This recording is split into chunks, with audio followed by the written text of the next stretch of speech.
স্বল্প আয়ের মানুষের কাছে গরিবের মার্কেট হিসেবে পরিচিত রাজধানীর ফুটপাতের দোকান ঈদের কেনাকাটার অন্যতম ভরসা। নিত্য প্রয়োজনীয় পণ্যের দাম বেড়ে যাওয়ায় অনেকেই বড় শপিং মল বা অভিজাত মার্কেটের বদলে ফুটপাতেই খুঁজছেন সাধ্যের মধ্যে ঈদের পোশাক। রঙিন জামাকাপড়ের শাড়ির দরদামের কোলাহল আর ক্রেতা বিক্রেতার দামাদামিতে মুখর চারপাশ। নগরীর ফুটপাতগুলো এখন যেন ক্ষুদ্র ক্ষুদ্র ঈদ বাজার। একই চিত্র রাজধানীর মিরপুরের 10 নম্বর ব্রিজ সংলগ্ন ফুটপাত মার্কেটের।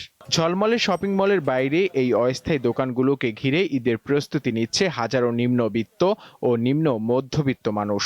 স্বাদ আর সাধ্যের হিসাব মিলিয়ে এখানেই খুঁজে নিচ্ছেন পছন্দের পোশাক। আরএফএল ওয়াট্রো যত্নে রাখতে জানি। ইনসেক্ট রিপেলেন্ট মাস্টার ব্যাচ যুক্ত আরএফএল ওয়াট্রো কাপড় যত্নে রাখার নাম্বার 1 সলিউশন। এই শার্টটা যদি হয়তো মনে করেন যে আপনার মার্কেটে হয় কত হইব 700 হইব, ফুটপাতে একটা শার্ট হয়তো আপনার 300 350। তারপরে ডিবিতে পাইতেছি আর কি, মানে যা ছিল আর কি, মানে যে সামর্থ্য হিসাবে মানে পাচ্ছে আর কি। বেচা বিক্রি নিয়ে সন্তুষ্টি প্রকাশ করেছেন বিক্রেতারা। ঈদের যে কয়দিন বাকি আছে এ সময়ের মধ্যে বেচাকেনা আরো বাড়বে বলে আশা তাদের। মোটামুটি ভালো বেচাকেনা, কিন্তু সামনে আরো ভালো হবে ইনশাআল্লাহ আশা করা যায়। বেচাকেনা আরো বাড়ার আশঙ্কা আছে। দেখা যায় 27 রমজানের আগে একটু বেচাকেনা বেশি হয়, ঠিক আছে, তো আমরা ওই আশায় এখনো আছি।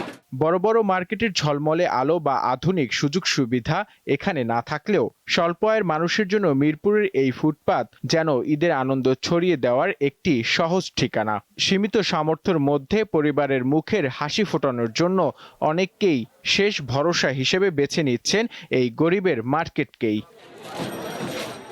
নূর আলম, দীপ্ত সংবাদ, ঢাকা।